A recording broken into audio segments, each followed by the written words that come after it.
October is time for high power in the heart of Dixie. The 5th annual Bama Blast-Off event in Aliceville, Alabama. One of the highest waivers east of the Mississippi. You can launch your rockets up to 16,500 feet.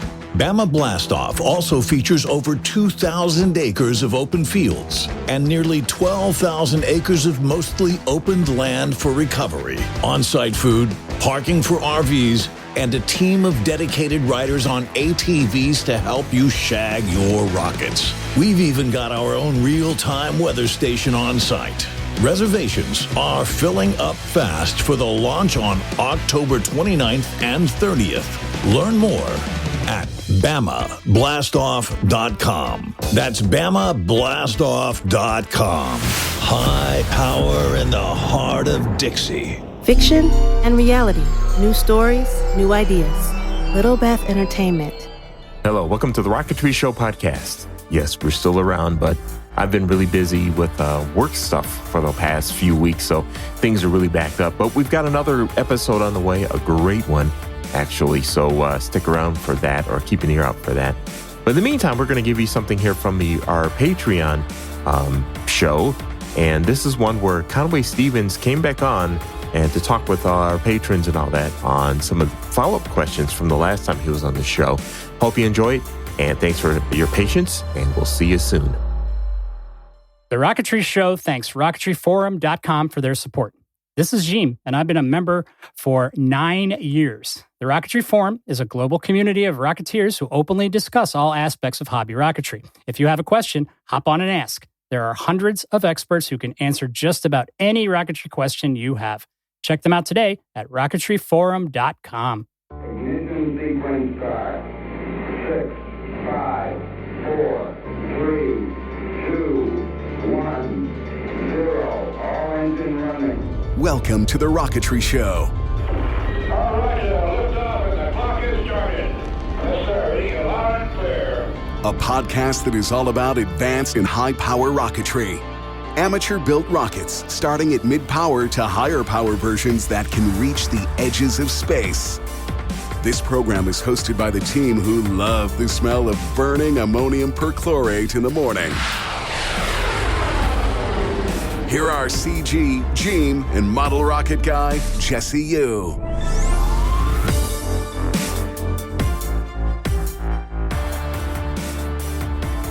Welcome, and thank you for joining us here at The Rocketry Show at TheRocketryShow.com. We're ready to go into production and start releasing a bunch of cool episodes for you. But first, we're going to bring to you something that was presented to our patrons, and it's been a patron exclusive for a while. But since it seems to be that all the questions are answered on this thing, and you'll get to know what I'm talking about in a second, we've decided to go ahead and publish this over to our general feed here for you. And it is our follow-up episode with Conway Stevens, where we answered a bunch of questions that many of you asked. And so we're going to jump right into this now with Conway, and Jesse's here with us as well. And we're going to start with that first one. And Conway, what is the most often asked question since you've appeared on the show? I've got a lot of actually messages either on Facebook or TRF in the Rocketry Forum, and a lot of questions and input, some really good comments, a lot of people that like the show. Biggest ones are about recovery, because we covered some things on recovery in the show. And there was a lot of people asking questions about various different methods of recovery, how to do certain aspects of recovery, whether it be for charges or setting up electronics or setting up your chute or drogues or harnesses, and some of the ones on doing Z-folds and with the harnesses and things of that nature like that. All righty, and we were talking earlier on the topic of the Z-folds and all that. You got quite a few on reefing your chutes and on Z-folds.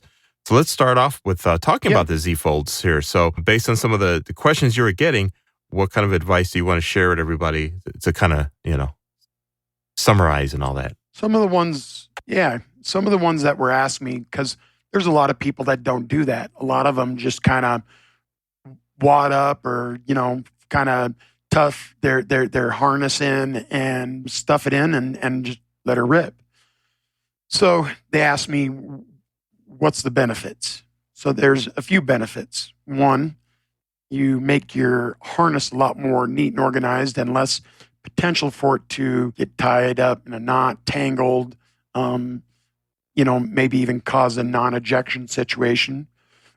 One of the other things is that it makes it easier to bundle up, and it can help act as a little bit of protection against the charges for your chutes. The most important thing it does, though, is it absorbs energy and slows down the ejection energy and recovery energy as your rocket starts to deploy its harness and deploy its chutes. And if you were to basically take and Z-fold it and then, kind of hold it in front of you and try to tug that apart, you would see that there's a high amount of resistance that it takes to tug that apart. It's that resistance that we're using that slows down that energy coming apart.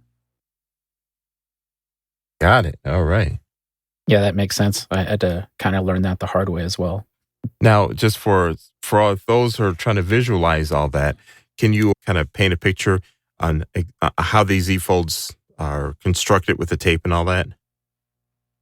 Sure. So let's say it doesn't matter the size of the harness. You can use it whether it's 1/8 inch, 3/16, quarter. You can use it for 1/2 inch, 3/4 inch harness. But usually what I do, like on a standard dual deployment rocket, I'll start at the airframe closest to the av bay. Sticking out, you'll have your harness coming out of there. And I'll basically start and just go back and forth, about 3 or 4 folds back and forth in lengths, depending on the size of the harness, the rocket, and what you're trying to do. You could do 8-inch lengths, 12-inch lengths, 18-inch lengths. That's up to you to try and figure out what you got room to do with.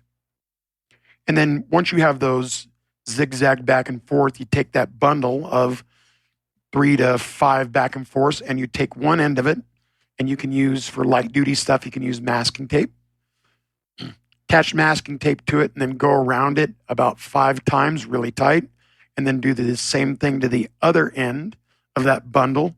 So now you kind of got like 2 ends that have tape wrapped around it tightly, and then you'll have one harness going back up into the boost or up into the airframe, and then another coming down, and then you do the same thing again directly off of that in another group of bundles and tape those together.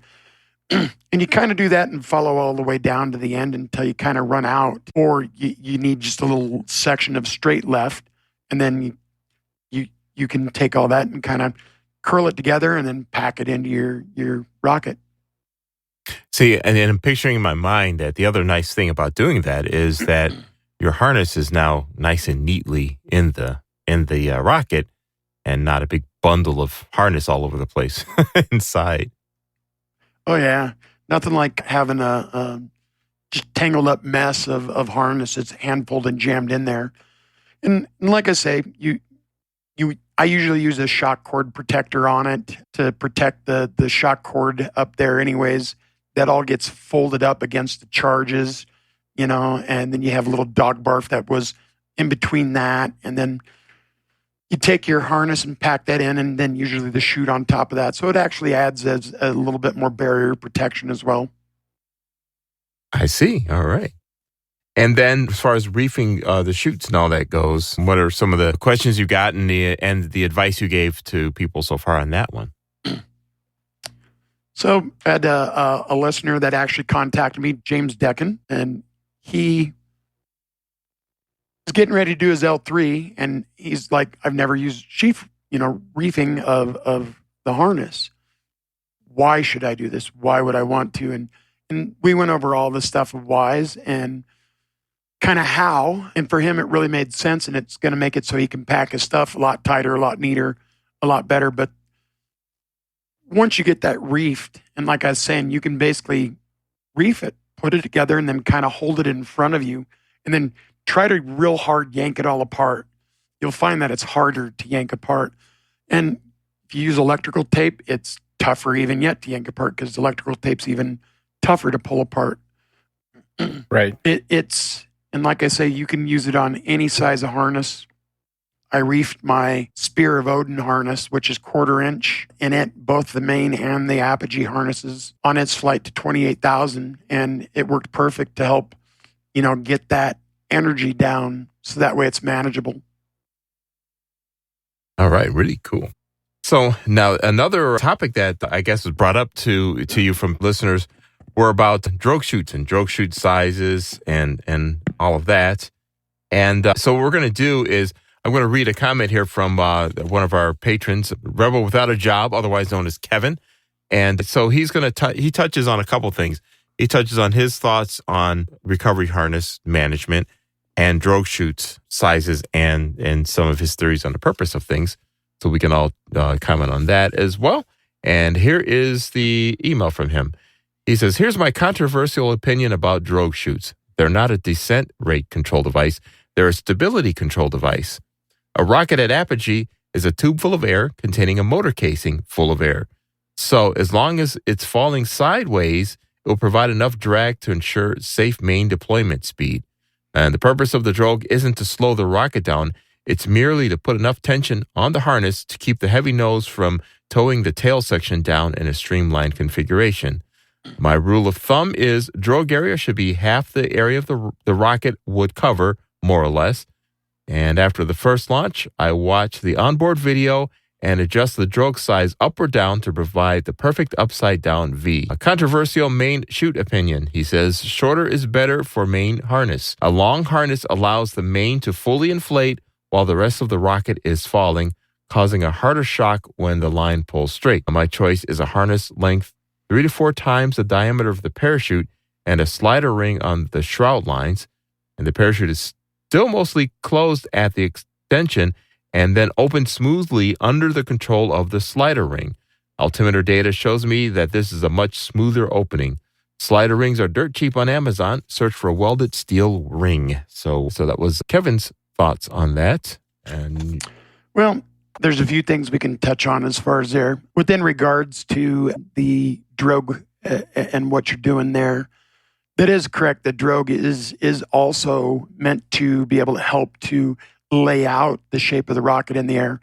So it's not just about descent speed, but it does control some descent speed. Not always do you need a drogue. There are drogueless flights that you can do that occur. Mm-hmm. It's not always for every rocket, but some rockets you can do that.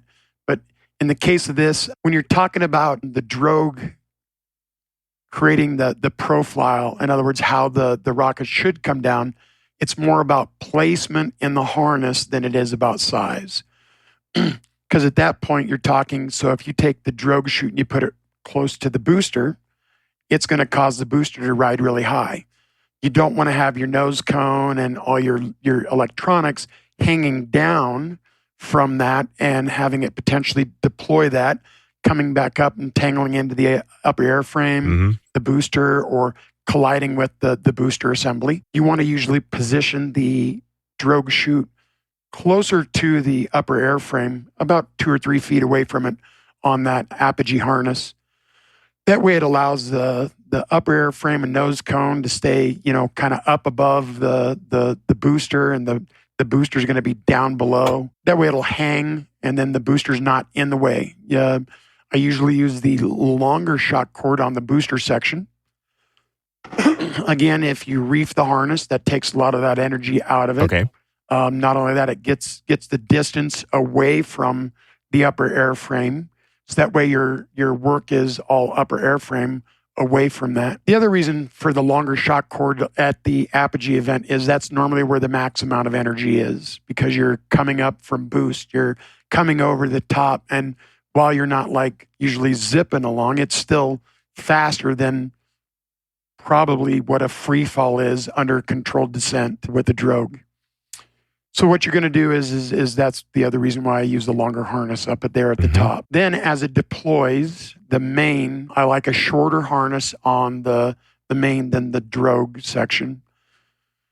And it does allow it to help it to inflate it quicker. But back to drogue, when we talk about drogue size, problems with having too large of a drogue. One, if your drogue is too large, you have the problem where you can float the airframe out there and it can flat spin and cause a tangle. You can have issues where, as it's trying to deploy the main, you're not going to have enough air as it's free falling to deploy the main, because your airspeed is reduced that much as it's falling. I've had that happen from time to time. You need that. You need that to help it deploy its main chute. Indeed, yes. Nothing's more annoying than watching your main parachute just kind of like laying in a straight line away from your rocket, but not inflated. Everything is just kind of coming down horizontally more. That's annoying. Yeah, absolutely. And I also recommend, deploying at a little bit higher altitude than what most are probably used to. And while it's a lot of this we talk about, there's a million ways to skin a cat, as they say. Opinions, I mean, they vary across. Do what you feel works for you, but at the same time, don't be scared to try these things. You may find that they help your deployment become even more successful. Deploying at 1,000 feet or 1,200 feet, especially if you're coming down from a higher altitude, is beneficial.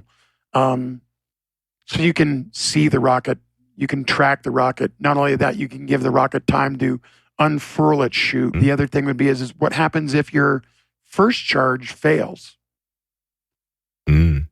Right. So if you set your main charge at 800 feet, and then your second charge is 600 feet, boy, you may end up cutting it a little bit close if it takes its time to deploy. Indeed. I didn't think about that until you actually said it out loud. Mm-hmm. Yeah. It makes a lot of sense. Okay. I found, depending on the rocket, you can get away with this, but I found one of my favorite drogue shoots on my rockets lately is just the Nomex protector. Once it goes out there, it's can create enough definitely drag a form to keep of. So I mean, we all have probably our favorite shoots we like to use for that stuff too. Yes, that's where I was headed next. It's like, what are your favorite drogue shoots that you've used? My two favorites. I don't use any of the standard chutes, primarily because I find them too big, too bulky, too draggy. I like to use either sphere chutes. Julie with sphere chutes. She makes an Apex drogue, which they're remarkable in the way they work.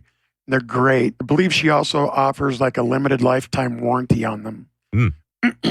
I don't know how many chutes offer that. The other ones that I like to use is a small X-form, X-Factor, look like a little plus sign of claw. I like to use those as well. And normally most of my drogues vary anywhere between 10 inches to maybe 18 or 24, like a really big project, like a 100-pounder, might be 24. Got it.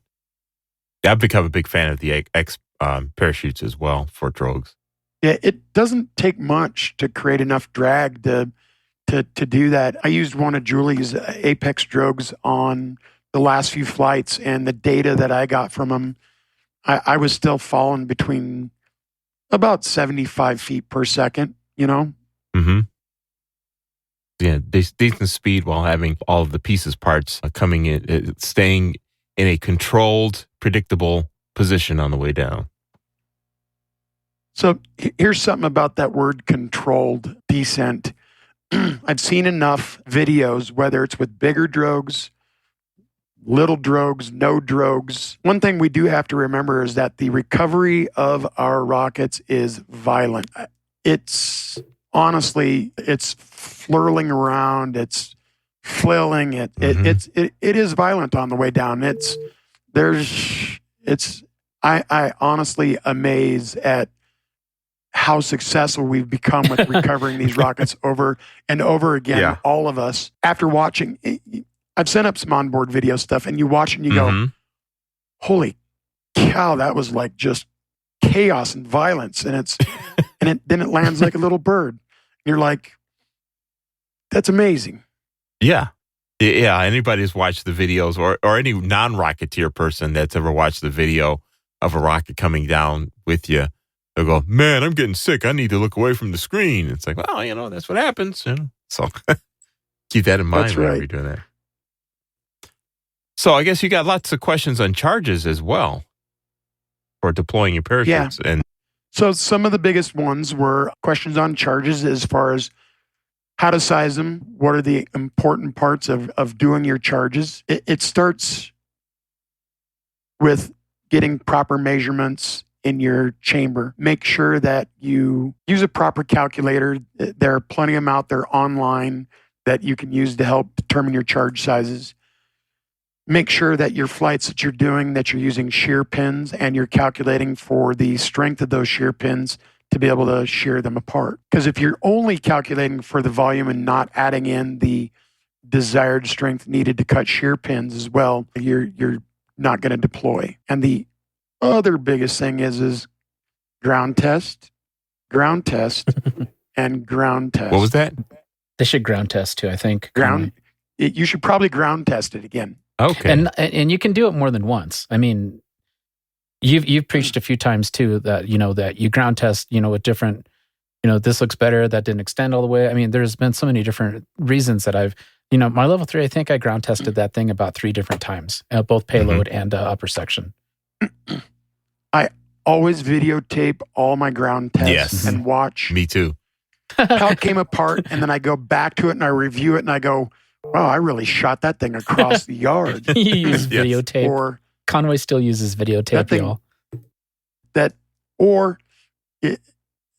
barely came apart and it didn't hardly do anything. That needs, make sure you're doing that. Some of the other things is be careful of the materials that you're using for your charges. Mm-hmm. Some of them are conductive. You can short an E-match on conductive material. Yes. If you do that, it's possible it can fry your electronics. Mm-hmm. Blow out your MOSFETs on your electronics board. Not a fun So day. you make electronic stuff? Yes. Oh yeah, and so let's say your apogee, your charge goes off. It shorts against the inside of a brass casing, or you're using casings from a .45 caliber shell, or non-anodized aluminum, or something of that nature. You short that and it kills your MOSFETs. Do you think your mains are going to go off? But it depends on the design. Now, if it's like a dual MOSFET kind of design, and I'm getting really deep in the woods, but if it's like a dual where the part has got both of them in the same package on the same silicon, it's possible that you could, if one goes, it could damage the other, and it may work, it may sort of work, or you say prayers that it'll work. If they're separate devices on the board, then you just lose the one and not the other. So yeah, like on my electronics, I use a dual MOSFET, so that's on the same die, right? Same part. So how about as far as potentially killing a trace? Oh, if you are using batteries with enough current, which, like, if you're using LiPos, it's a very real possibility that you may, light up a trace and burn it off the board. I'd like to see a raise of hands of how many guys out there are using LiPos. My hand's in the air because yes, I use LiPos. Me too. While it's not a great big LiPo, a 300 mAh 2S is more than plenty enough to fry a trace on. Oh yeah, yeah. I've done that by accident testing stuff. All right, we're going to do this, and you see the light shine from underneath the board. It's like, oh no, and then the magic smoke comes up. And the light would be. These things have no current. When I say you see the light coming out from underneath the board, that's the trace glowing and burning away under the board or whatever. Right. Yeah. So if you've got a LiPo that's capable of delivering like 30 to 70, amps of output, for some altimeters, that is even enough to overload their max firing capabilities and potentially damage an altimeter. Yes. Now, if you fry a trace, you're also not going to have deployment of the main. So these are things that you just want to be cautious of. I always use Delrin charge canisters when I do them. Some of the other methods that people have asked me about too is like either using like the fingertip of a glove, and those all can work. But the thing to remember about is that if you do that, be sure to contain it, because I've seen exactly like people use so they'll put one in there for their apogee charge and put one in there for a backup or whatever, and you could cook the other charge and melt the glove, and now you've damaged the other charge. Let's say that charge didn't have enough energy in it to fire the airframe apart, but your backup would.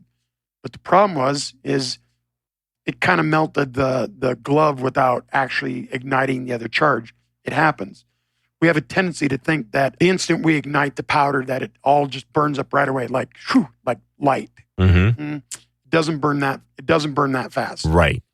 A lot of the charges that we make end up ejecting a lot of unburnt powder out before it's ever even ignited. And that's what gets coated. Well, no, that's the burn stuff that coats everything. But yeah, you end up with a lot of black powder beads all over the place after you get your rocket back. Yep. Some of the other things that I recommend too to help people with their charges is think about the flame front when you're talking about that. If you take your charge canister and you put the match down on the bottom, pour the powder on top, you're lighting it at the bottom end. So the pressure is going to happen from the bottom end and blow that charge outward, pushing the powder that's unburnt away from it. Yep. If you light your powder at the top end of it, if you light your powder at the top end of it, the powder now has to travel through the flame front to try and be consumed. Jason Chamberlain actually reviewed that with me, so that was helpful because it makes a lot of sense. And then, yeah, be careful when you're testing that theory, guys, because you don't want to try to do that while you're trying to watch it. I mean, you got to put a video camera there and record it while you're standing away and everything. Please be safe when you're testing that theory, because I know people are going to want to do it. So that's just my little input there. Safety is very important with charges, yes. We'll return with more from Conway Stevens right after this. All righty, it's time for Serious Rocketry. Serious Rocketry since 1998, providing the Rocketeer with great kits, motors, supplies, and more. They have lots of products in their ever-growing web store with fast shipping, wide selection, and courteous service. You can also check out the amazing and popular Serious Rocketry kits that harken back to the days of fun-to-build detailed kits that are more than just 3 fins and a nose cone. So, Gene, what did you find? Well, I got a little story before I get into what I'm doing. Okay. I bought a kit, the North Coast Rocketry X-Wing kit. The one that that really hard to find one. I got a hold of one, and I built it, and it was perfect. Everything's great except for the parachute in it was real thick nylon. So, and if you know how big that X-Wing is and heavy it is, you want that thing to come down nice and easy. It's a rear ejection. It's an incredible kit. It's one of my favorites. It's not exactly high power, but I love this kit. And I've always wanted to build it. And I also want to fly it too. I'm not one of these guys who just wants to build it to look at it. I fly them. So in thinking about that, I went and I was like, well, crap, I just need to get a better parachute because this one's a little thick. I mean, it would work, but it might get stuck inside the motor tube for rear ejection. So I go over to SeriousSRocketry.biz and I go through and I'm like, it hits me like a brick in my head. Oh, yeah, thin mill parachutes. Duh. So I picked up a Top Flight Recovery. I think I got like a 36-inch for that rocket and flew it, and it had a beautiful recovery. The chute just inflated. It was beautiful. Now, Top Flight Recovery has been doing these thin mill parachutes for quite some time. They're small. They'd start off in like the 12, 15, 18-inch range. And I used to use them for some of my low power stuff when I just didn't want plastic. I wanted a little better chute, and I wanted a little bit more recovery. So you have a lot more space with these thin mills. They really fold down into a small size. But what has happened, this is about a year or two ago, they started making bigger ones. So Top Flight Recovery has ranges in sizes of parachutes that go from 9-inch all the way up to 120-inch thin mill parachutes. You can really, I would say probably it takes up about half the volume of some of the big, thick nylon parachutes, and you can really scrunch them down and they always inflate. I've never had a problem with them. So, nice. For your average rocket, you're probably going to go with a 45-inch. It's $30, $31 from Serious Rocketry. The small ones, they range in price for $8 for a 15-inch, which would be suitable for quite a few small power, low power ones. I'm kind of in the mid-range where I do anywhere from 30 to 50-inch. So I can get a 50-inch thin mill parachute for $34.50, which is really good for one of my archers, my 2.6-inch archer. It's, because it's not a lot of, you don't have a lot of space in the payload bay. So you want that parachute to be big. And it basically doubled the size diameter of the chute. So that's a good price for that. And they go all the way up to 120 inches. I haven't tried one of the really big ones yet, But I'm trying to think. I want the right rocket for that, because usually big rockets have big payloads. So I don't really have a severe need for a huge thin mill, but I really want to get one just to play with it. So I think I need an excuse. I might put it on my ones. I've got a few in my build pile, but I think I might put it on a 4-inch model and see what I can do with it. Just to give it a nice, easy peasy kind of float down. So Top Flight Recovery has a great range in sizes and parachutes. You can find the entire line at SeriousRocketry.biz, and you can find exactly the chutes you need for the rocket. So have at it. Go for those thin mills. I think I'm probably going to start to switch to thin mill for everything and just go with that as a kind of a standard. They're really good. Oh yeah, thin mill. Just to add my little piece on that. That was the chute I was waiting for a long time, because both Nezru and Ares, Nezru more so, are heavier rockets. So they're BT-80 sized rockets, but Nezru, for instance, at liftoff is 4 pounds. So with the standard nylon parachutes, I could never get the proper size parachutes for those. So they would come down kind of fast. So Nezru's got all kinds of bangs and dings and all that from coming down hard, but that's also, it's kind of overbuilt so it could take it. But I think I have the 56-inch thin mill chutes. When they came out about 3 or 4 years ago, I was like, yes, that's what I've been waiting for years. And I bought them, and they're perfect.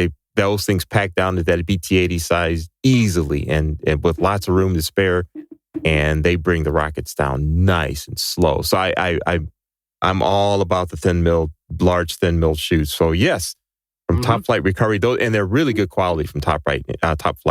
So you can get those at Serious Rocketry. And when you're buying that parachute, the Serious Rocketry's website features real-time stock tracking, and that lets you order with confidence from their online store, no having to call or write to see if something is really in stock. When you're ready to fly, Serious Rocketry has motors and hardware in stock from Estes through Aerotech High Power, as well as popular electronics from Jolly Logic and more. Be sure to ask them about their club specials when you get a moment, and you can visit their websites today at SIRIUSrocketry.biz and .com.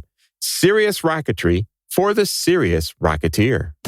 Lock Precision Rocketry manufactures a full line of high-quality precision-fit electronic bays, motor mount adapters, recovery hardware, and harnesses, all designed to meet your building, repairing, and customizing needs. Lock Precision believes in making rocket kits as light as possible while maintaining the strength required to fly with commercially available motors. When you visit LockPrecision.com, be sure to also check out their wide range of rockets, such as the 4-inch Mystic Buzz, the 4-inch Lock Goblin, featuring multiple motor mount adapters for 29 and 38 millimeter motors. If you're looking to gain entry into high-power rocketry, then you can certify for your Level 1 in style using the Lock 4 Rocket Kit. Lock features rocket kits for all flyers, ranging from entry-level builders to experts. The name Lock Precision has been synonymous with mid and high-power rocketry for over 30 years. Check out LockPrecision.com today to find out why. Find your airspace with LockPrecision.com and Public Missiles Limited. Hey, all you rocket geeks out there. Do you like doing in-flight videos of your flights? And do you ever use those keychain cams and unfortunately sometimes only get videos of your thumb? Hey, this is Gene from The Rocketry Show, and that used to happen to me. I used to use those old keychain cams only to get nothing very good quality. But I found a solution to that, and it's Insane Rockets. It's an app that's available on the Google Play Store for Nexus 5X and higher. Now get this, it does 4K video. But not only that, it'll upload it automatically to the cloud and provide you real-time telemetry while tracking your rocket through Google Earth. It is amazing. Available on the Google Play Store, Insane Rockets app. It's crazy. No, wait. It's insane.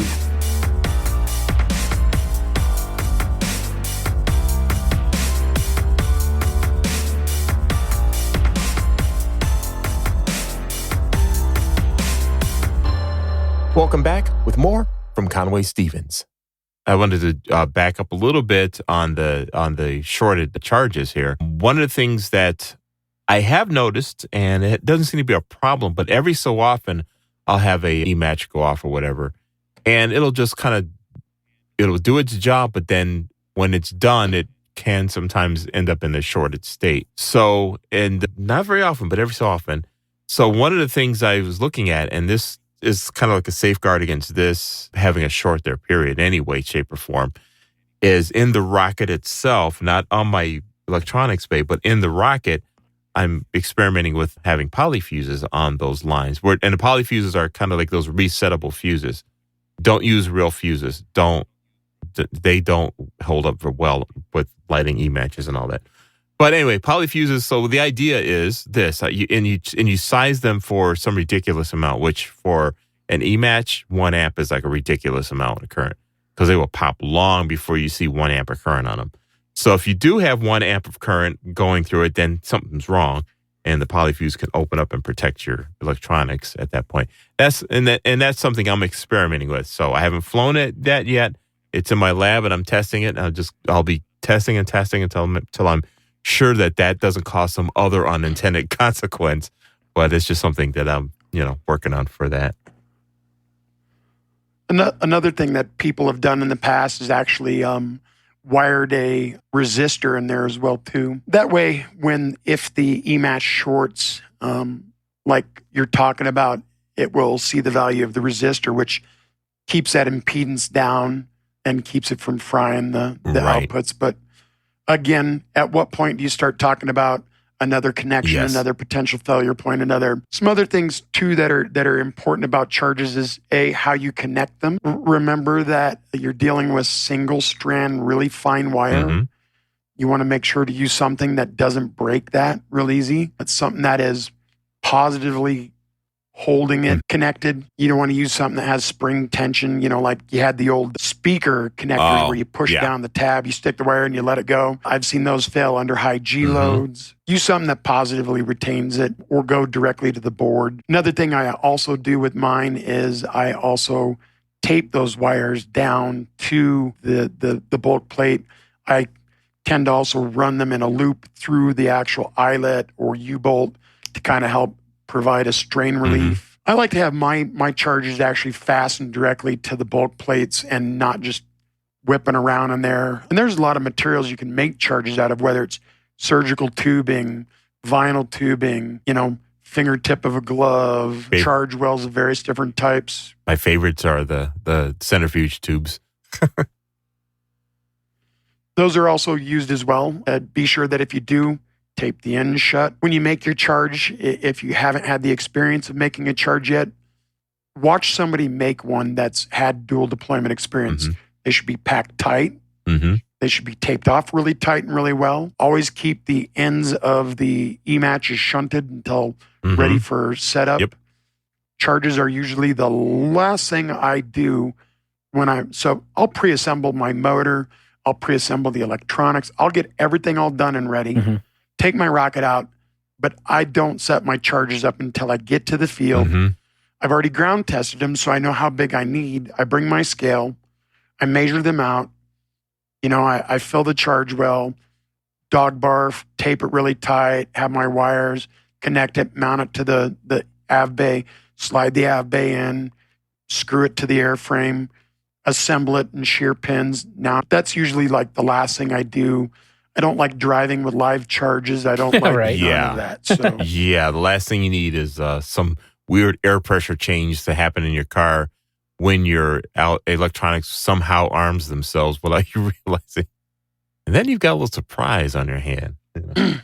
Well, and if you're following proper procedures, so like even for myself, where I'll use a Wi-Fi switch to turn on my electronics, I also have a screw switch that is a positive locking screw switch that kills power to the Wi-Fi switch. There's redundancy in that.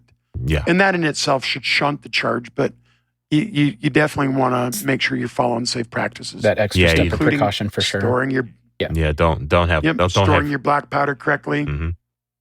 Yeah, don't have your charges hooked up and transporting your rockets around unless you're going to the pad with it, but don't transport those things around to the launch site. That's just, you never know what could happen, And if you have charges going off. Yeah. Off topic real quick, and I guess it's not really off topic, but one thing that I was asked recently, and I'll go ahead and bring it up here, is how to transport your black powder safely. Well, in most cases, the original container that it came in is probably your safest bet, right? I mean, what do you recommend, guys? For me, I've got a bunch of different like ammo cases that I have. I keep it in the original pack, but I store it inside those ammo cases. You know, being a past low explosives users permit holder, you kind of get into a habit of doing things in a certain way of that material that you know is highly flammable or any of those. And really, this shouldn't even go with just your powder or other flammables, but store your LiPo batteries correctly as well. So, Oh, call. yeah. Yes. Nice. Okay. Good mention. Thank you. Okay. And yeah, that does go for like the Aerotech and, you know, the other, you know, black powder that's given to you with the motor. If they give it to you in a little centrifuge tube or the little red caps that are collected together, keep those together with your motor as well. And if you really want to be on the safe side, you could wrap tape around those as well. But I mean, that was the original container. I mean, and it's been done that way for years. So yeah, that's how I carry those too. I don't put them in a cleaned out peanut butter jar or anything like that. Just make sure that you use your original containers. That will help quite a bit.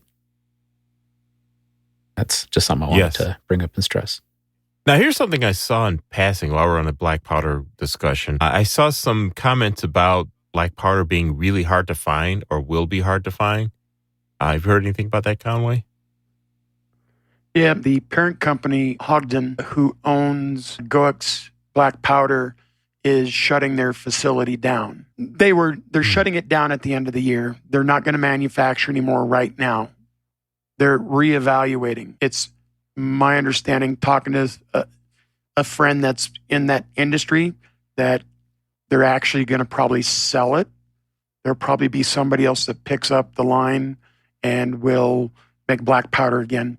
It's not the first time we've seen a shortage with stuff like this, with black powder or any of that. It happens. There's been, over the years, I can remember where there was a fire or something that happened at one of the plants and it was shut down for several months before it came back up. There are other manufacturers out there, whether it's Swiss or other ones that are out there, that they will take up the slack, but it will take a little bit of time to recover it. Got it.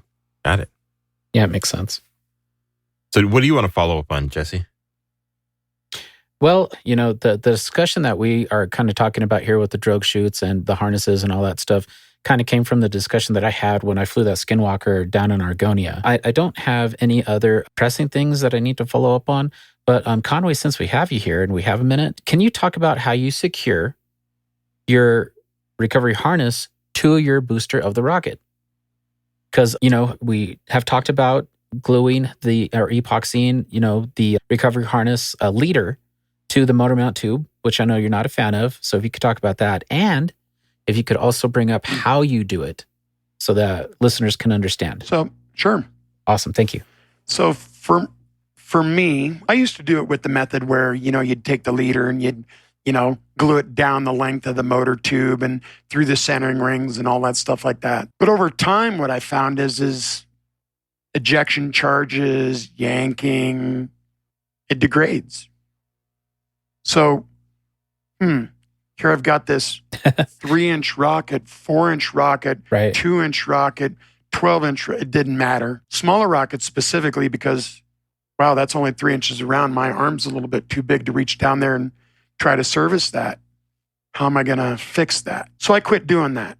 And what I do now is probably about 98% of my recovery stuff is attached to the forward closure of the motor. The only ones that don't attach completely like that is like my big 8-inch project where I've got room to couple of U-bolts through a centering ring as part of the recovery.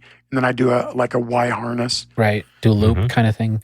But most everything else is, and even my level 3 project, which was about 50 pounds, 14 feet tall, I retained that at the forward closure on that rocket and had no issues with a ton of different end motor flights on that. And that's where I like to do it. And what I usually do is I use a stainless steel eye bolt into the forward closure. I use a lock washer and washer. I will even use some Loctite and red Loctite, or the highest strength I can get, Loctite it.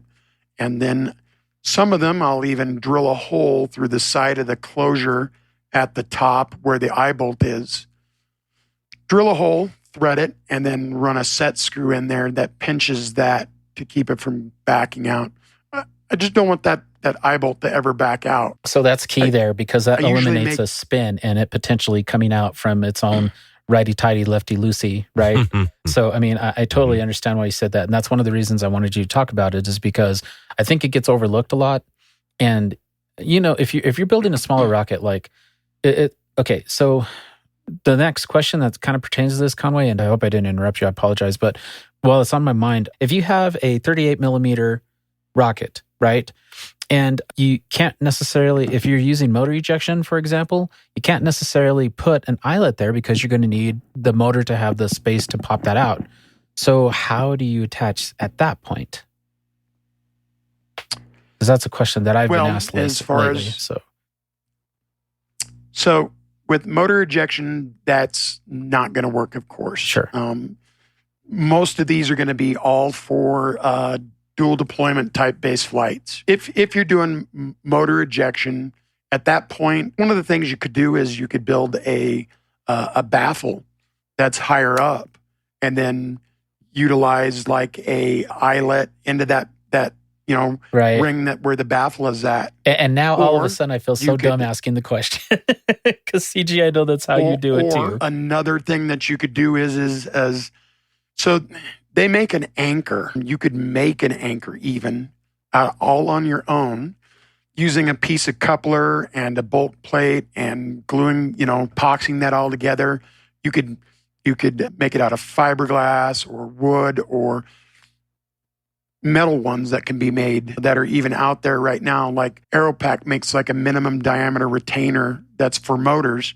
Instead of gluing it in, I like to set screw those in so it can be removable. I like to put a little bit of forethought into it and say, okay, if I glue it in, how do I service it? Well, if I set screw it in, it's going to be fine. I can undo the set screws, slide it out, attach a new harness to it, slide it back down in, set screw it back in place. Makes sense right now, and in the top of that, right, and the top of that, you can have drilled holes or cutouts, but the center of it still has the retaining bolt in it for attachment, and it still allows the ejection charge to come through on a motor ejection system. Yeah, okay. I got the picture in my head now. So hopefully everybody else does too. Yeah, thanks, Conway. That's the kind of stuff that you think about, and until you actually get down and dirty and start putting your head in how to, conjure up something like that. Another thing that I've been asked recently, and we could talk about this later because it's, how to do tracking bays for nose cones and stuff like that. And we touched on that a little bit during the last episode. But I think, let me get those questions together and we can ask that on a more formal type, because I don't have really any other questions ready. But I mean, there's lots of little things like that we need to talk about, because it's been asked. And if you go look on, the Rocketry Forum or any of the Facebook groups, or even on some of the Discord channels, you see a lot of people are asking how to do attachments, how to do this, how to do that. And there's always something that comes across that we don't really think about until it's time to start building the rocket. And you're like, oh crap, I'm missing something, or this, how does this work? I mean, this bulk plate's not going to work. And well, I got this tracker now. I spent all this money on it. Now, how do I attach it? I don't want to just duct tape it to the line. I mean, some people want to actually make it more user friendly and serviceable, just like you're saying, Conway. I mean, there's so many little things that we can talk about. So I really appreciate the insight. And yeah. And like we... As you... go ahead. No, go ahead. No, you go ahead. It looks like you're continuing. I can tell you, having an enjoyment for doing altitude stuff and minimum diameter rockets gives you an appreciation for how to manage space and serviceability. Once you start going down that path, you actually learn a lot of different tricks and ways of doing things that you didn't think about before, because you weren't restricted with space, or you weren't restricted with the way the design needs to be, because you're trying to make the rocket as light, as short, as small around as you possibly can on the biggest motor you possibly can. Yes. So doing that stuff really taught me a lot on how to approach that stuff. And I had some really good teachers out there actually over the years. And one more thing that we will talk about at some point, everybody, is head end deployment.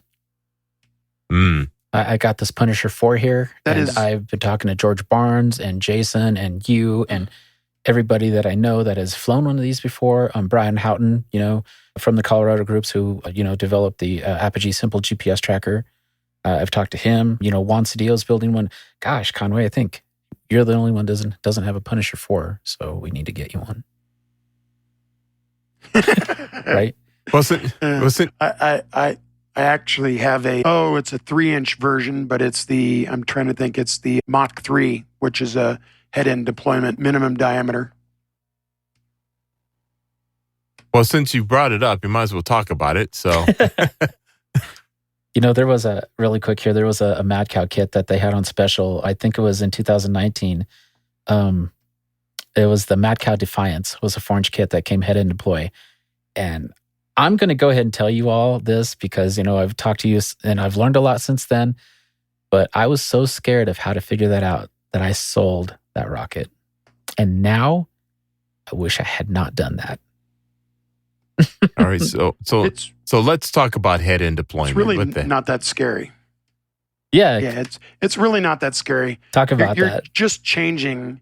Yeah, you're just changing so we're always all used to standard dual deployment where we have a 2-brake airframe where usually the booster breaks from the payload section.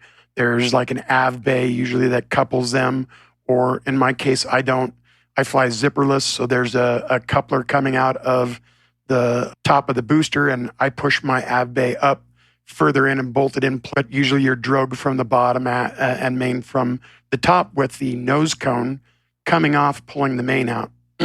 In head-end deploy, you're really doing the same thing. Your AV bay, though, is now the coupler for the nose cone. And that's going to contain all your electronics. You have your drogue is still the booster section, but now you've got this longer section. And then your main is contained in the tip of the nose cone.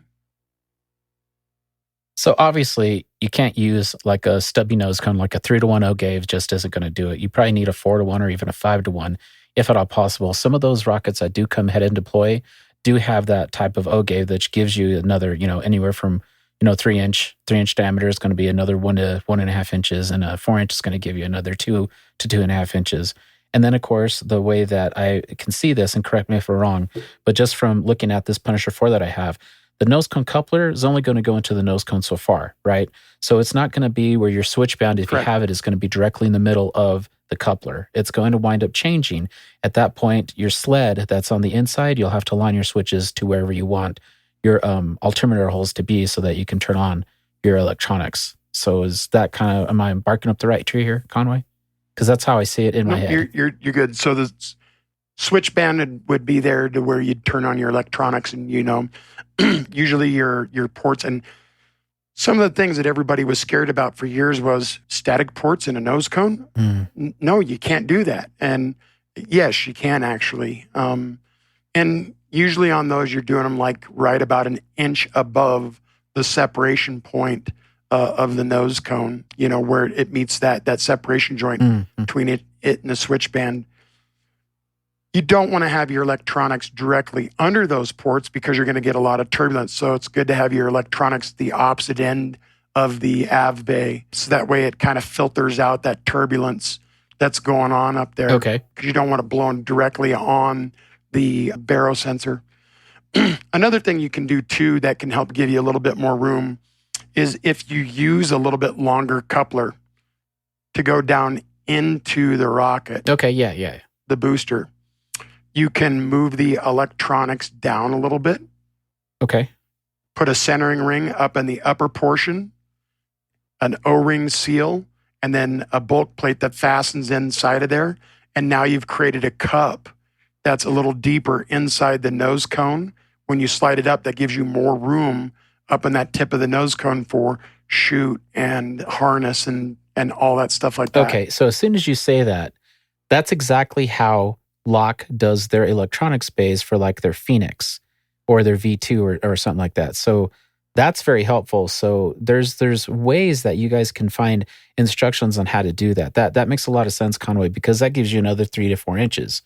potentially. I mean, especially if you have a Right. smaller electronic sled. Okay, yeah, that's great. I can picture it myself. And you're not going to use a great big harness in one of those nose cones. I mean, 3 to 4 inch rocket can recover on a 1/4 inch harness with no problems in that nose cone situation because of what it's doing. And then you're going to use a fairly compact chute. I use like the ultralights, and they pack ridiculous small. I think I got my 84 inch ultralight chute to pack about, it was like 1.5 inches, 2 inches wide by about 4 inches long. Wow, dude. Okay. Yeah, that's tiny. Okay. Mhm. And there are a lot of experienced flyers too And- that you guys can always hit up. You can hit up Conway directly. You can even hit up George Barnes. He's done tons of successful front head and deploy, dual deploy flights.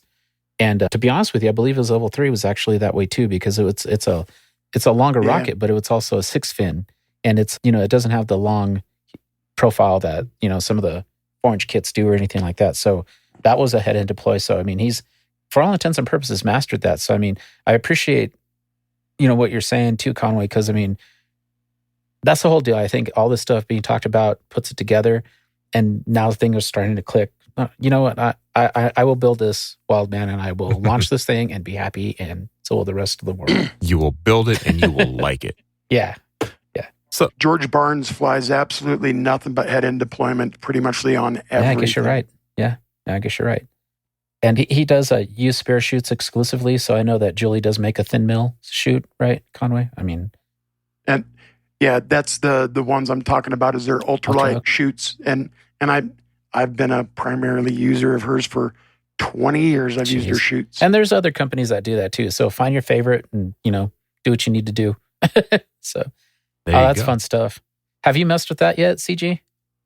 No. It's like my rockets are all kind of like, I don't know. I have my own unique way of doing the main deploy. Yeah. So to do the deployment at apogee, it's pretty much like the way everybody else does it. It just, the coupler separates from the rocket, and I usually are flying drogeless on those, so I don't worry about zippers too much there.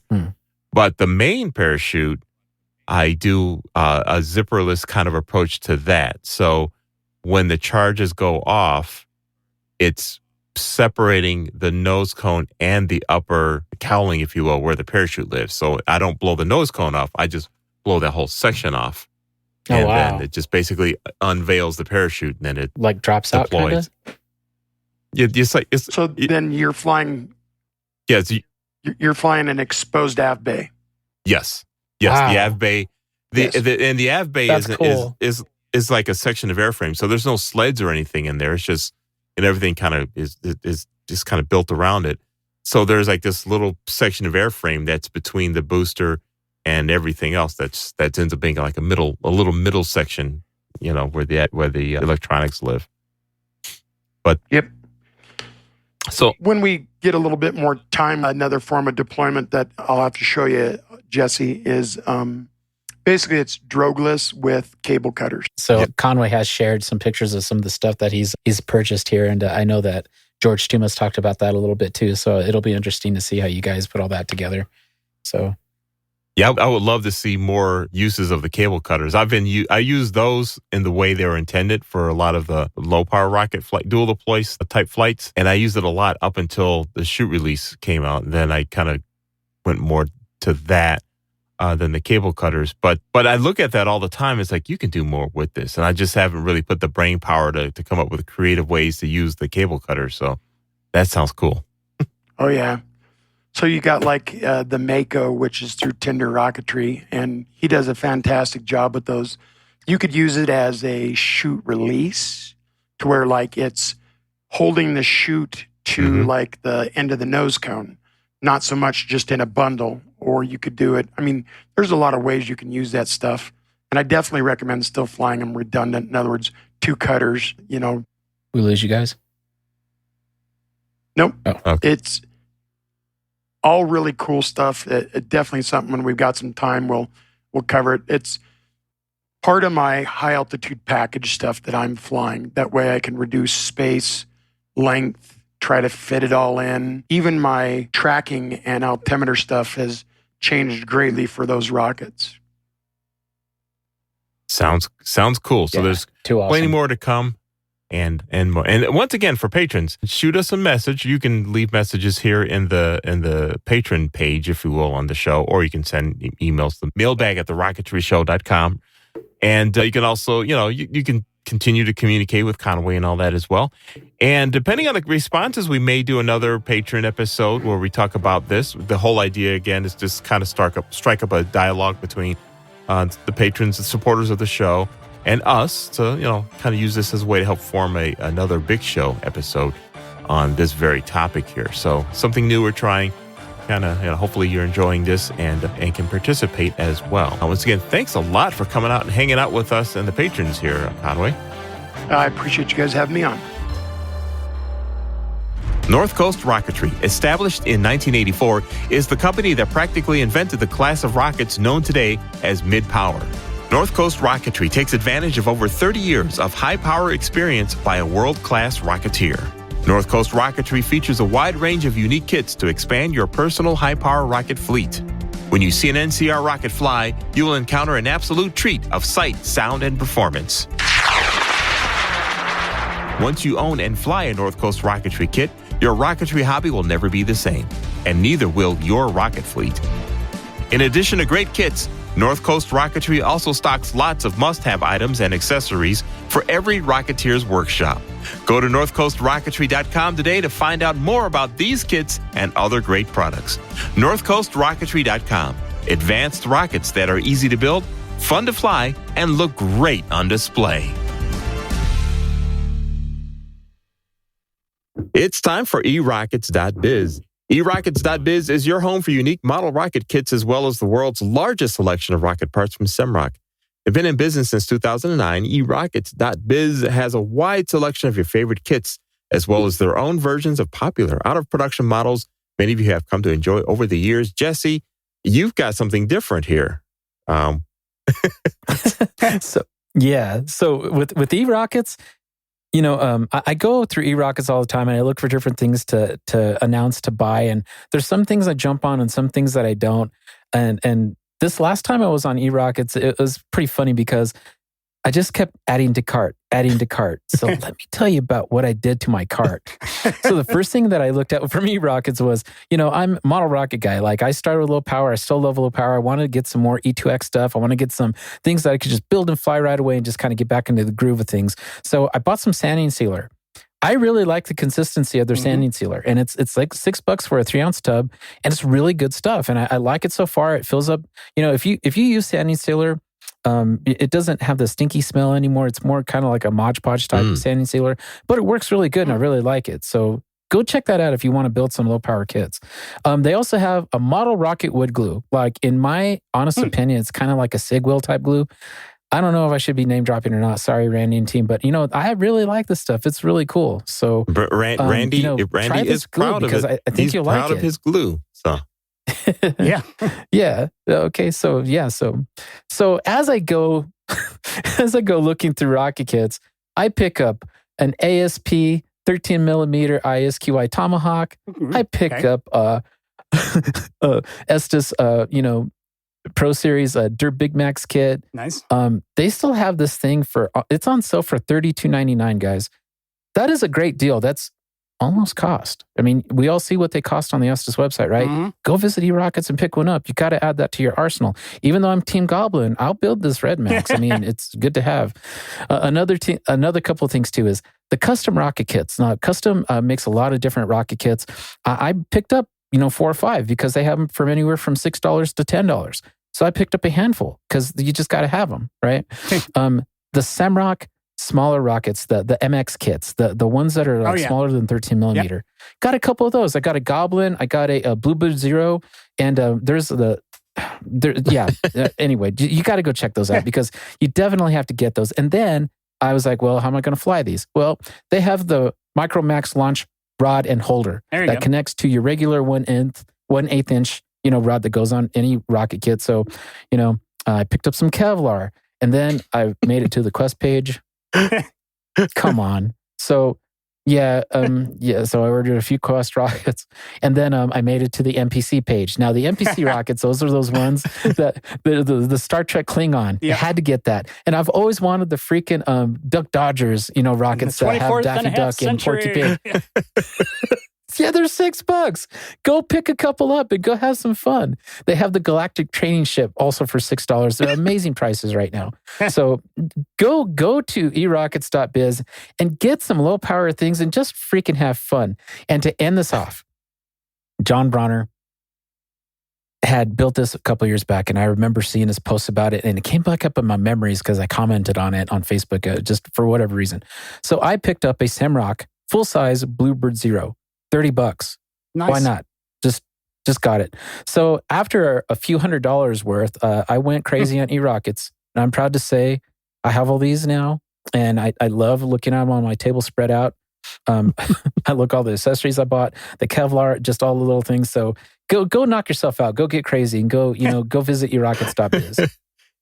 If your credit card is burning a hole in your pocket like Jesse's was, you can put it out with other things like water rockets, air rockets, and so much more. eRockets.biz, as you can hear, certainly has enough kits and supplies to keep you busy in your workshop for a long time to come. If you need parts for your own custom build and glue and all that, no problem. eRockets.biz also supplies the Semrock line of airframes, nose cones, centering rings, motor mounts, and so much more.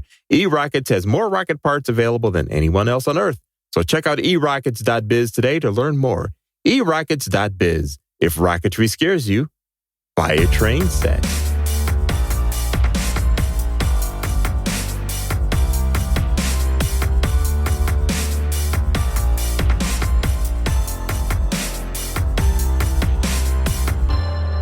Welcome back to The Rocketry Show at TheRocketryShow.com. This part of the podcast is actually new.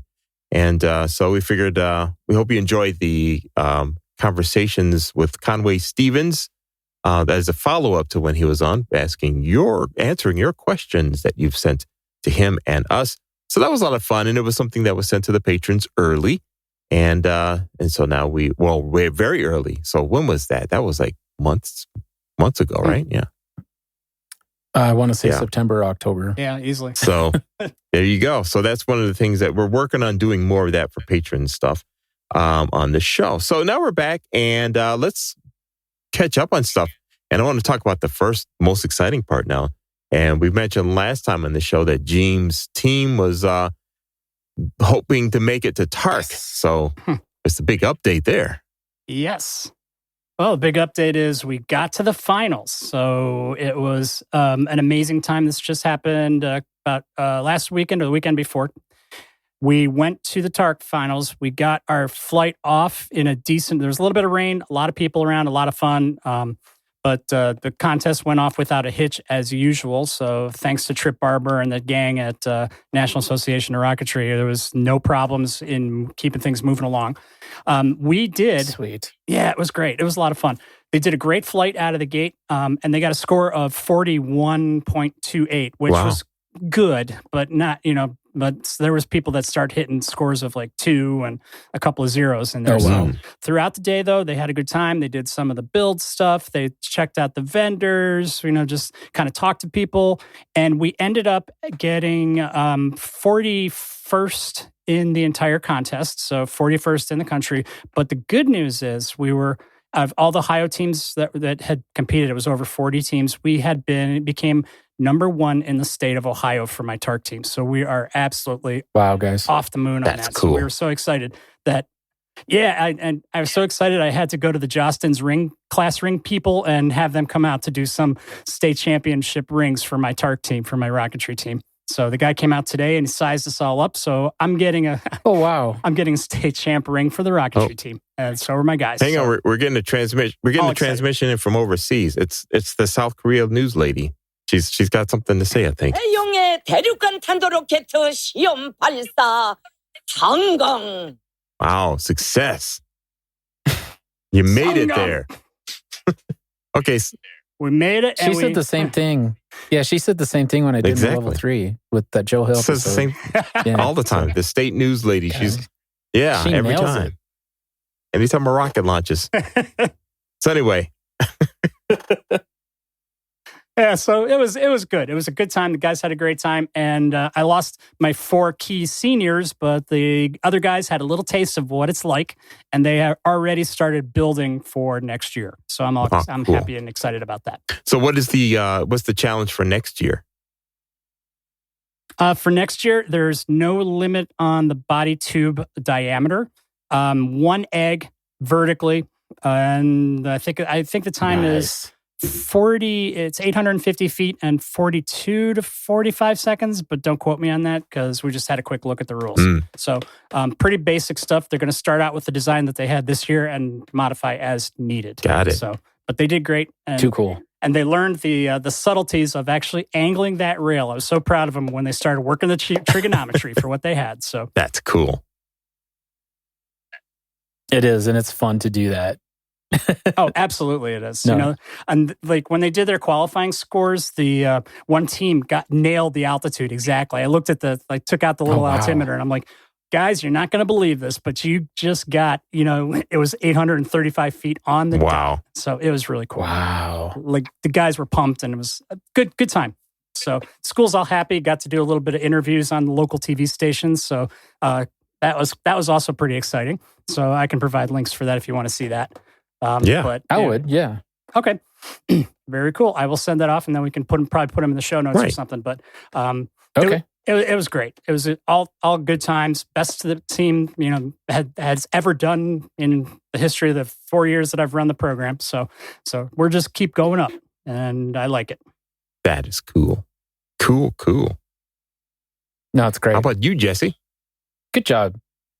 Well, on a personal level, guys, a lot of you reached out to me. My mom, unfortunately, did pass away. So I have been really, really busy on a personal level, trying to work on my mom's property and kind of get her stuff ready and, things like that. And, we had a very good memorial.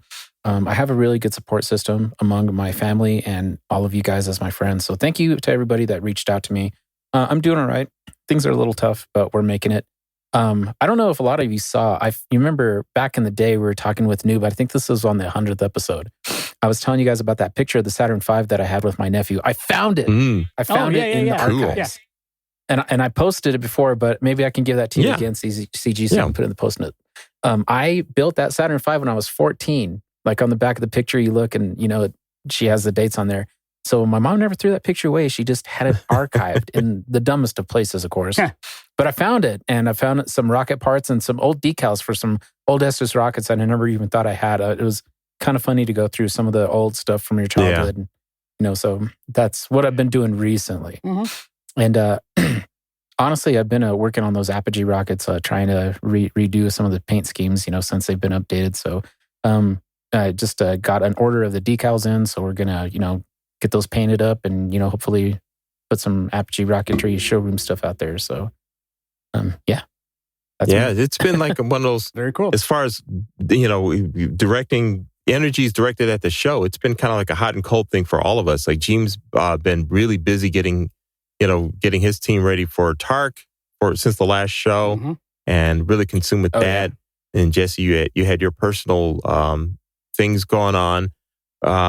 My schedule was kind of lightening up a little bit, but I just kind of backed off on things on the show and just to kind of, let you get through what you needed to, Jesse, and let Gene get through the TARC stuff. So that's kind of why we've been so quiet. But we've got a lot of things lined up. So we're firing back up with a lot of cylinders on the show. And also there's a cool Model Rocket Show episode in the works as well. So that should be posting up pretty soon. And meanwhile, in my time, while I was kind of like having the little downtime here in between the shows, I've been firing back up things with the telemetry system. So working with the base station now updates. Oh, nice. So let's see here. The base station code. I was having some issues the last time with getting reliable data from it. So I fired up everything to start working on that. And it turns out that when I was working on that system, it was in the office where all the Wi-Fi stuff is. So it looks like it's a combination of being too close to the transmitter side, as well as having all the 2.4 gig stuff going on in that room, and it was kind of overloading the the receiver side. And the way I found that out is I fired everything up in the living room while I was watching TV, which is away from all that stuff. And I went to start troubleshooting, and the thing was running perfectly. I'm going, oh, okay. And it ran for days without issues. So I figured, okay, all righty, that must be what it was, because I didn't touch a single line of code in that thing. So, okay. Now, but having said that, though, the microprocessor that I'm using in there is kind of like, it's running at its limits, is because it's not the world's fastest processor. It's a little bit faster than what's in the Rocket, but because it's got to parse everything, it has issues from time to time. It can get a little slow. So I found some really cool. Well, actually, I'm going to be switching the base station, or I should say, I'm making a new base station using some ARM processors, which are really fast. And so that's going to be the exciting part there. And yeah, I'm looking forward to that. I can't wait to get fascinated again by the stuff you do. I like, I'm excited for you to start talking stuff with John Sicker. Like, we've been talking about that for the last year now. I can't. So, John, you need to hurry up and just retire so that you can nerd out with us.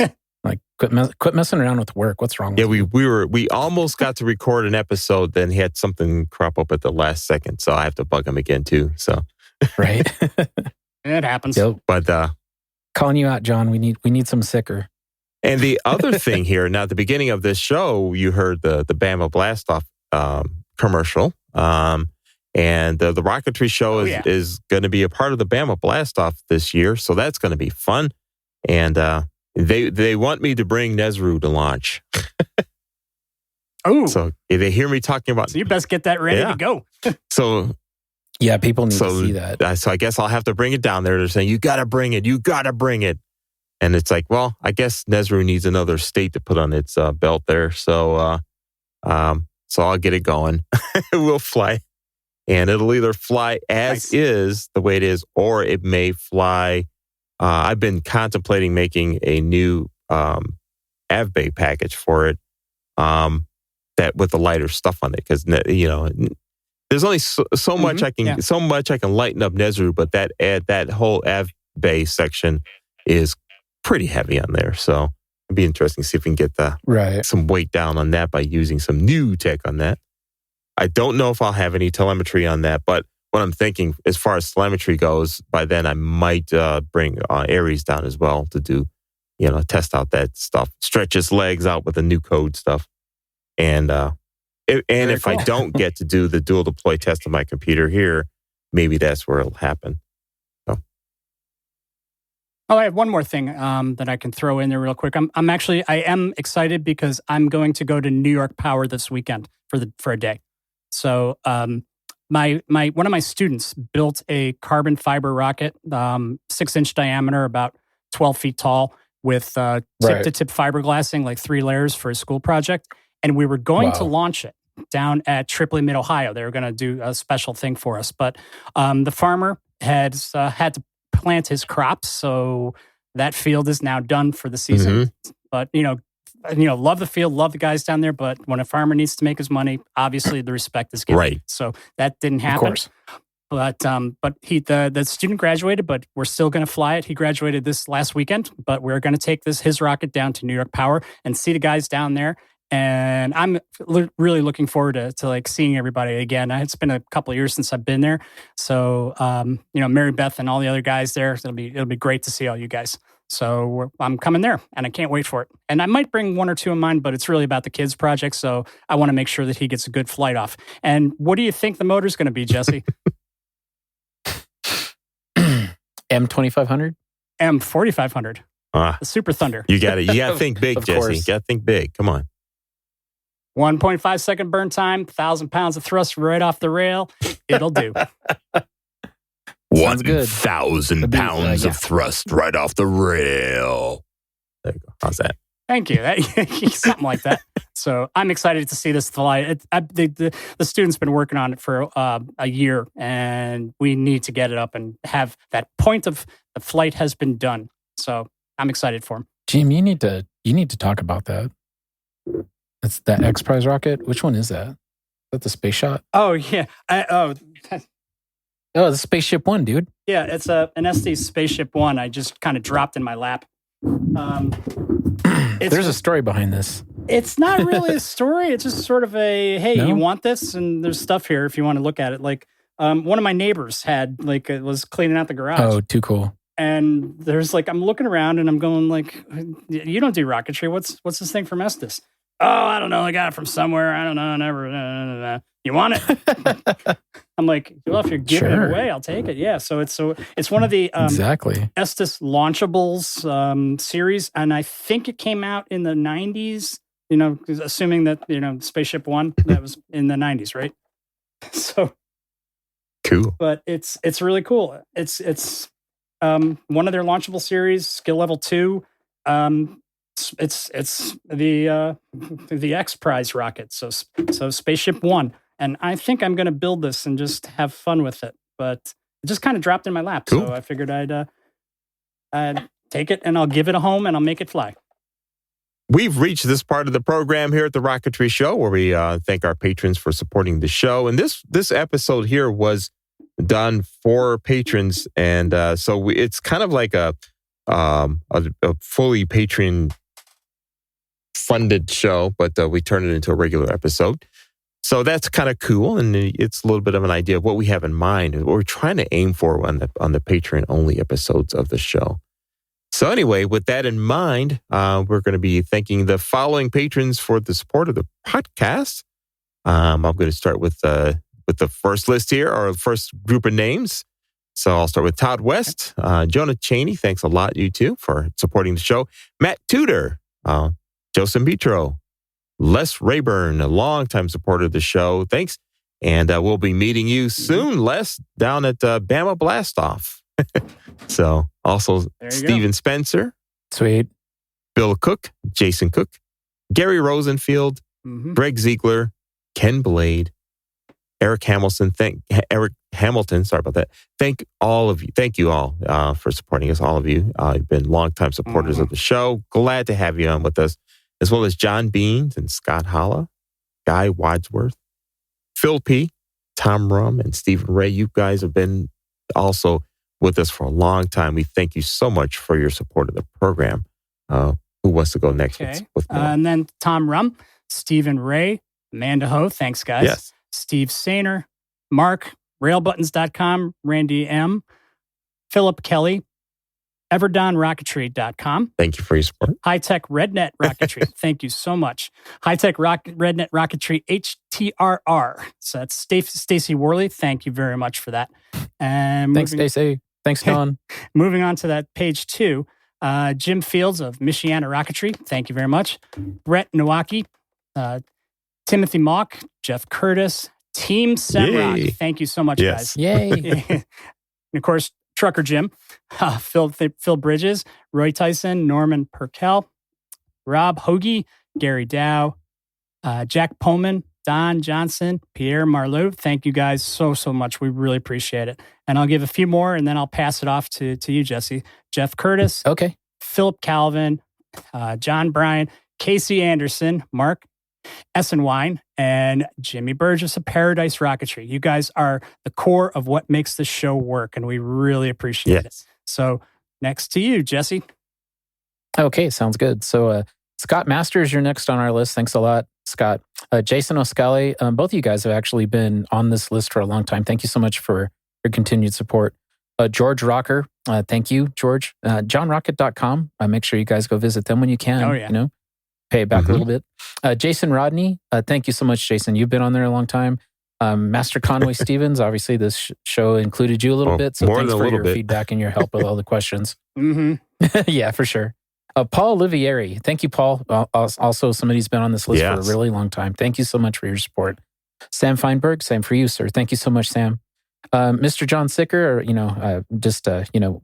want to get you on, man. We want to talk Technology. To you. So when you're ready, man, make sure you let us know. Absolutely. Exactly.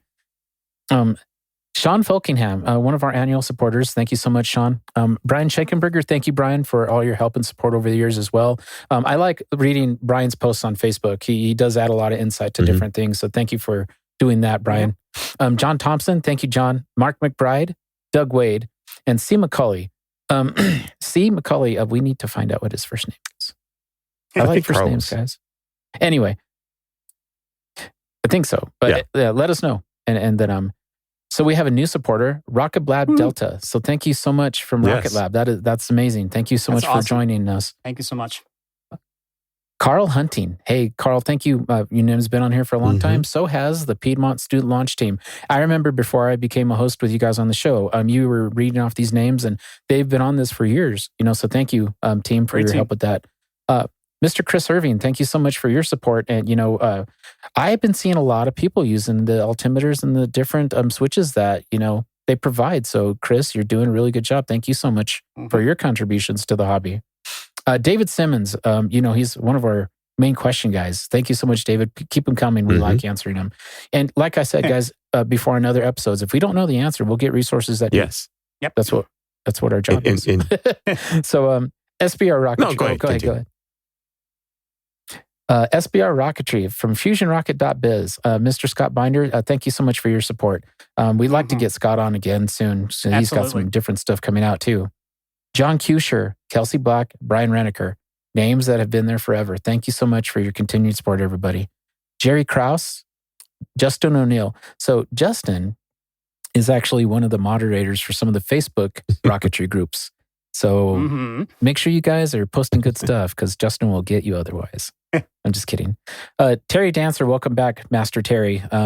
Terry's going to be doing some work here. This guy, we should actually call Terry Mach 1 because he always teases me because I don't build fiberglass rockets and I don't fly Mach 1. Even though he hasn't seen it or whatever, but welcome back, Terry. And just so you all know, I talk to Terry every day and some of you guys do too. So a lot of people know Mr. Terry. And then one of the new patrons that we have is Mr. Mike Krupe himself from Mac Performance. Yes. Mike, that episode we did with you was heck of fun, and we are really, really happy that you're one of our patrons now. Thank you so much, Mike. And so I've been finding out a lot of people have been buying some Mac Performance stuff. I understand that within this week alone, he's had to make 2 VTS6 kits. Wow! So go look at what those are on the website. They're pretty gnarly. So keep Mike in business, guys. He's got time to make stuff for you. And actually, let me finish with this, CG and Jim. So Mike, unfortunately, was not able to come to Colorado, like we had talked about the episode with him, because of, weather and fire sanctions and things like that happening in Colorado. But I understand that he was able to go out, was able to go out to Mini Midwest Power out there with, QCRS with the, Wildman Camp and all those folks over there. So have fun, Mike and Patty. I hope you guys, have a wonderful time out there. And if you've made it this far into the show, you're going to be in for a special treat here. And this is where we're calling out for questions on it. Hopefully what will be our next episode, which is a big one. A lot of you have been wanting to know more about Open Rocket. We've talked about RockSim quite a bit, but Open Rocket comes up a lot. And since we're not the experts on it, we were kind of hoping to get somebody who's an Open Rocket expert on the show. And boy, do we have a score for you. So get your Open Rocket questions ready and send them in to us because we'll have the team that works on Open Rocket, the development folks, on to talk about Open Rocket. Then they'll be on, and it's such a big thing, we're going to spread it across both shows. So we'll do like an Open Rocket 101 on the Model Rocket show. And then we're going to reserve this show for some hardcore deep questions. So high power related stuff. And that... With the update that finally came out for this is pretty exciting stuff. So there's, it's perfect timing. Yes. And they're worldwide. It's not just a development team in the US. I mean, they are literally worldwide. So we're going to try to gather people from the team from everywhere. It's going to be really interesting and cool. Yeah. Super excited. So there you go. The Rocketry Show. Now that we're all back from things, we're kind of roaring back in a big way for you. And that's just one episode. We've got another vendor on with a really cool product. We're working on getting them on. And we've got some workshop episodes that Jesse's working on with some interesting rocket folks. I know you've got lots of ideas. And you've got more ideas too. We've got to get your ideas on the table too, because you've been simmering back there, Jesse. So. I think all of us have, kind of talked about things in passing, and now it's a time, with the summer and the flying season going on, everybody's going to be building, everybody's going to be driving to their flights. They need stuff to listen to, so we're going to work really hard over the summer to provide what we can. So, I think, all three of us have a bunch of different things here, so we're super excited, everybody. So Absolutely. Thank you for keeping on with us. Indeed. So, on that fun note, keep your eyes in the skies. All righty. That's a ghostly I one love there. it every time. Yeah, but every time it gives you an energy. In the feels, Gene, in the feels. All right. Have a comment? We'd love to hear it. Send them to mailbag@TheRocketryShow.com. If you enjoyed what you heard, don't forget to check out our sister show, TheModelRocketShow.com. The Model Rocket Show is hosted by the Rocket Noob and is all about low to mid-power rocketry. TheModelRocketShow.com with Daniel, the Rocket Noob. Check it out today. The views and opinions expressed on these programs are those of the participants and do not necessarily reflect those of Little Beth Entertainment or its sponsors.